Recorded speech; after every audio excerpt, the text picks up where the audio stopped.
Atos capítulo 19. Ei, olá, muita paz de Deus para a tua vida. Eu sou a pastora Edilmar, da comunidade evangélica da Vitória. Bem-vindo, bem-vinda ao nosso estudo bíblico hoje, capítulo 19 do livro dos Atos dos Apóstolos. Desde já, eu quero incentivar você a ler todo este capítulo. É importante esse momento único, esse momento especial reservado entre você, a palavra e Deus. Lê todo esse capítulo, medita, ora sobre ele, depois volta aqui no vídeo e confere com a gente nossos pensamentos, comentários e impressões. Então, a semana passada, em Atos 18, a gente viu Apolo, né? Esse homem que era tão usado por Deus, ficou lá em Corinto, né? E Paulo passou em vários lugares e agora estava em Éfeso. E em Éfeso ele se encontrou com 12 discípulos. Nota como Paulo se preocupava em passar nos lugares que ele já havia estado para confirmar a palavra, para ter certeza que as pessoas estavam vivendo o evangelho correto, o evangelho do Senhor Jesus Cristo. E ali aqueles 12 discípulos que ele encontrou, ele perguntou: vocês foram já batizados com o Espírito Santo? E eles responderam: a gente nunca nem ouviu falar. Então, naquele momento, Paulo reafirma o ensinamento do Espírito Santo que o Senhor Jesus deixou em Atos 2, né? Revestiu os discípulos para que eles pudessem ter poder ao descer sobre eles o Espírito Santo. O Espírito Santo que consola, que guia, que fortalece, que anima, que ensina todas as coisas. O Espírito Santo, os dons do Espírito Santo. Espírito Santo tão precioso. E aqueles homens nem sequer sabiam que podiam ser batizados com o Espírito Santo. E aí Paulo ensina direitinho o batismo nas águas, o batismo de Jesus, o batismo de João, do arrependimento. Eles já conheciam. Mas agora eles foram batizados então com o Espírito Santo. Os dons de línguas foram manifestos, os dons de profetizar.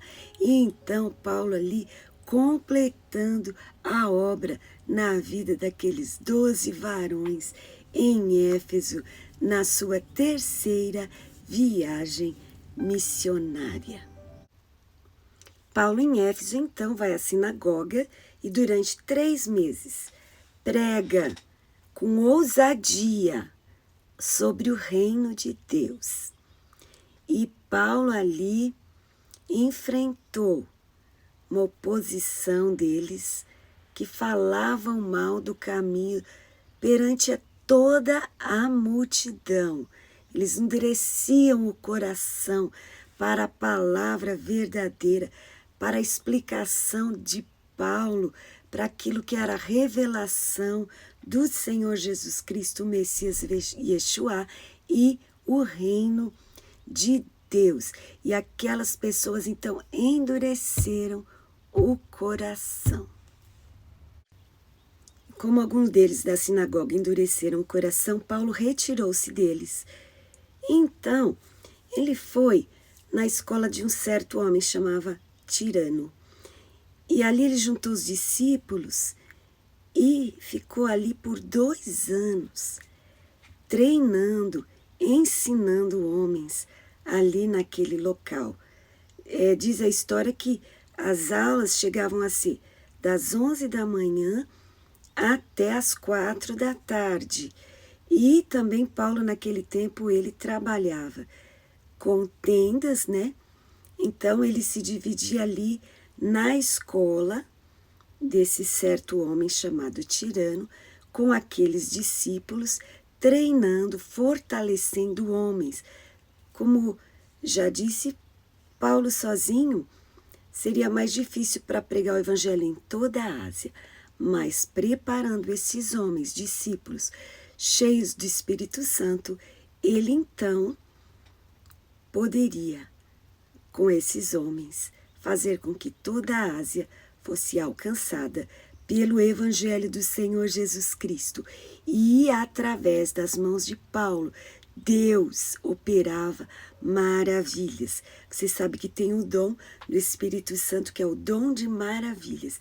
E Paulo era usado com esse dom e ali manifestava naquele local, em Éfeso, o poder de Deus, através do dom de maravilhas.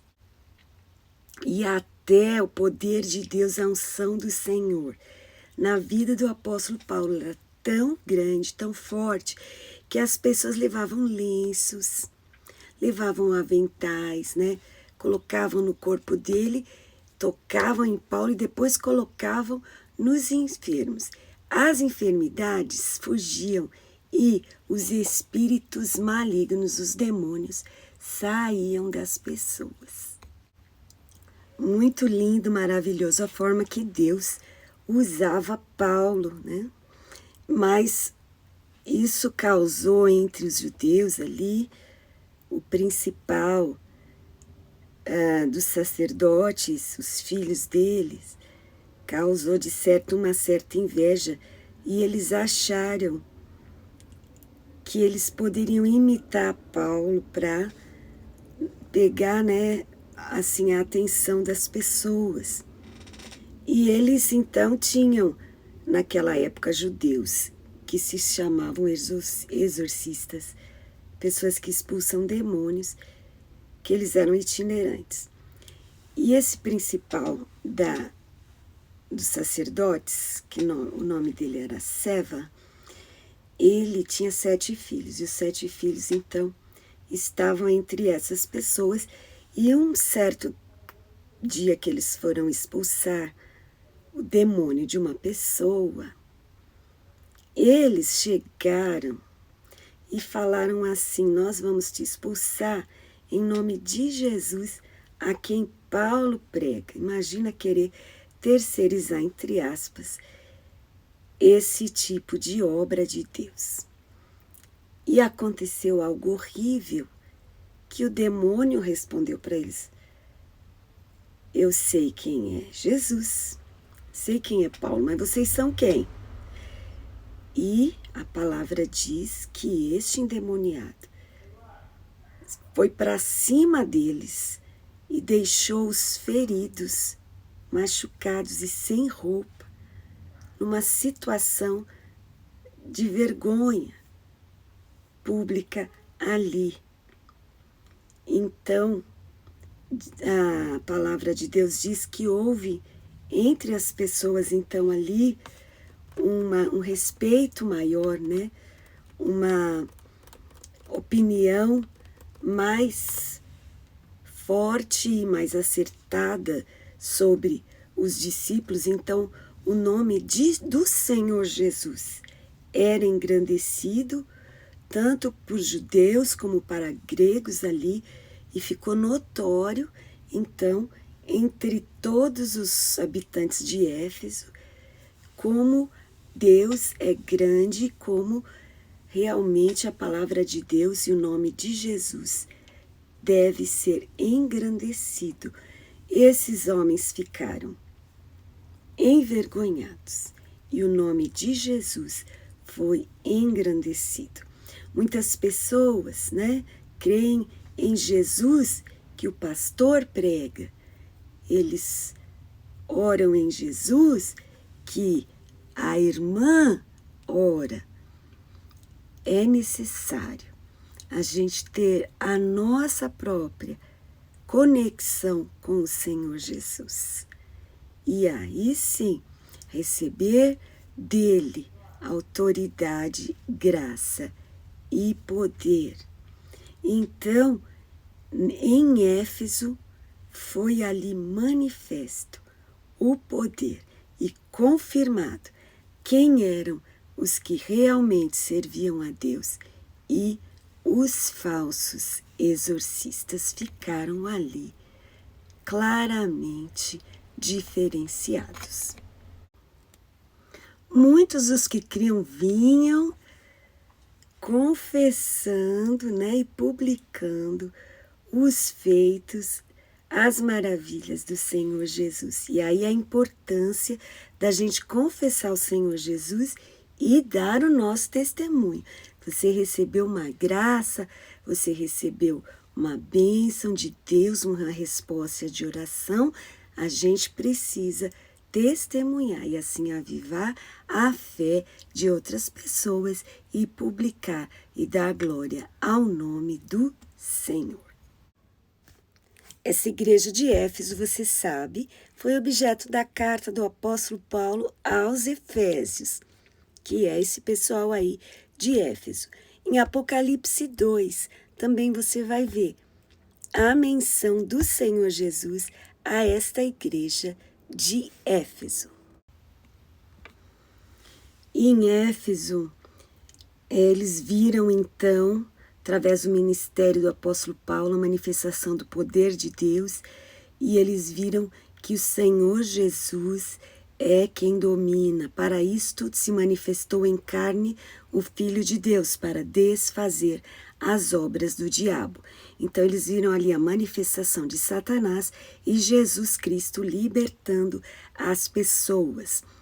Então ali eles começaram a confessar de certo também os seus pecados, o seu envolvimento com os demônios e também confessar Jesus e publicamente dar o seu testemunho da graça recebida.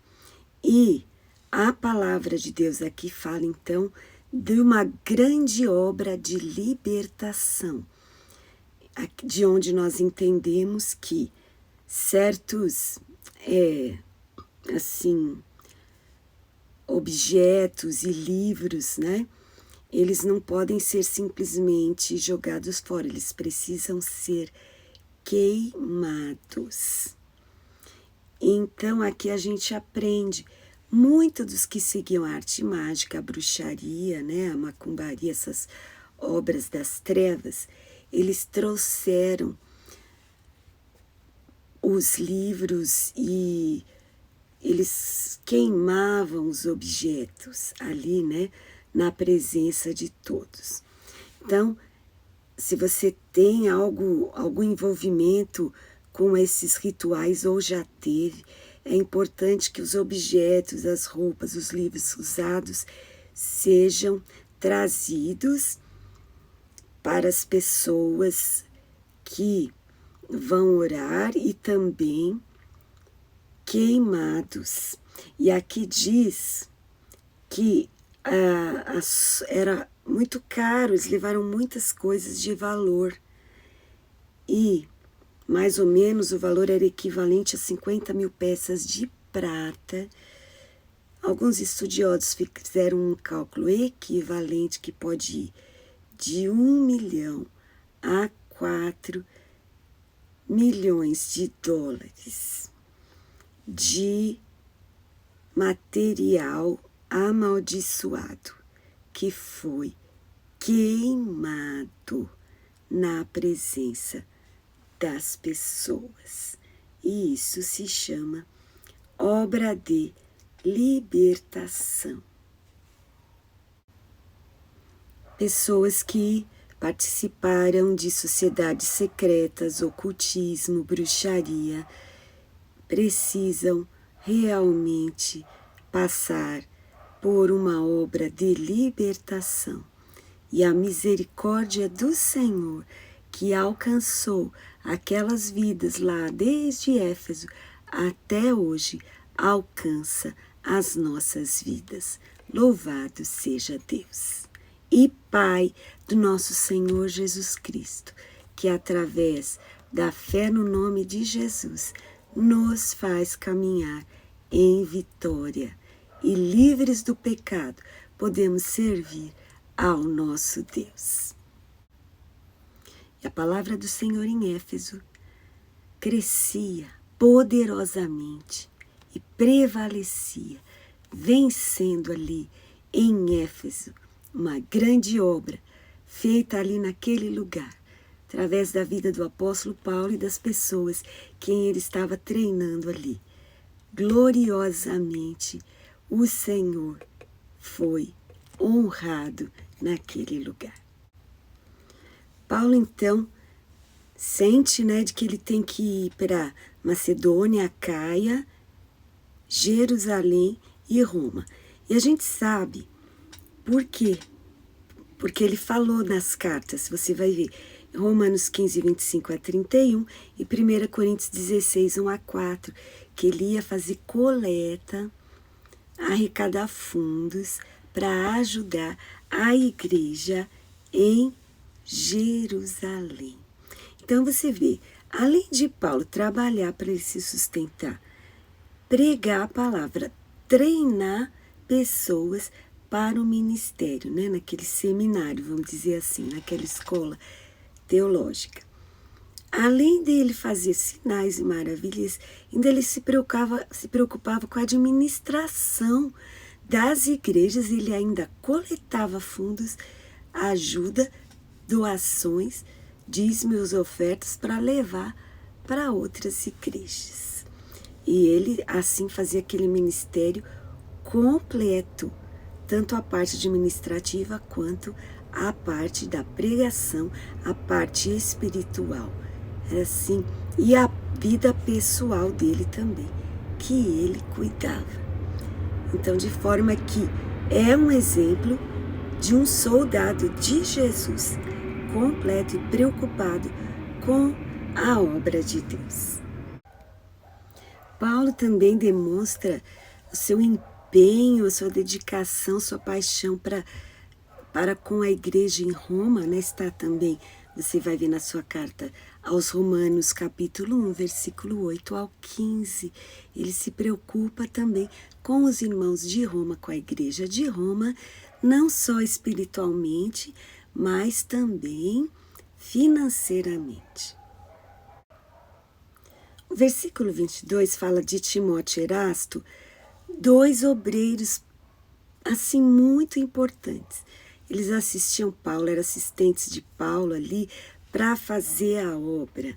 Então, quando a gente pode assim abençoar, estar perto, ajudar um pastor, um servo, um missionário, a gente está fazendo assim o trabalho especial que também tantos irmãos faziam no passado, e também a Paulo dando suporte para ele, para que ele pudesse ser usado no seu máximo. E Timóteo e Erasto eram desses. Estava indo tão bem, né? Tanta bênção, tanta obra de libertação. Aí começou de novo um tumulto, uma confusão. Por quê? Por causa de um senhor que se chamava Demétrio. Por causa de dinheiro. Ele começou a perder dinheiro. Por quê? Porque ele fazia os ídolos, aqueles materiais religiosos, e ele começou a culpar Paulo, porque ele começou a perder dinheiro, as pessoas não compravam mais os ídolos. Então, por esse motivo, ele começou a maior confusão e atacar e agredir e fazer confusão no meio daqueles que estavam ali na cidade de Éfeso. E embora o motivo dele era a perda financeira, ele começava a falar que a Ásia era o centro da adoração da deusa, com D minúsculo, óbvio, Diana, e daquela mitologia, era conhecido por aquilo, culturalmente, tal. E com essa conversa é que ele ficava agredindo os discípulos e a Paulo. A cidade toda se encheu de confusão. Aí eles quiseram pegar Gaio e Aristarco, que eram ajudantes do apóstolo Paulo, né? E pegaram esses dois ajudantes de Paulo, e Paulo querendo ir lá se apresentar no teatro, e os irmãos falando, não vai. E esse pessoal fazendo essa arruaça toda até que o escrivão da cidade conseguiu apaziguar a situação. E as pessoas, então, finalmente se acalmaram. E aquele Demétrio, por causa de dinheiro, conseguiu fazer uma cidade inteira gritar: grande é essa Diana dos Efésios.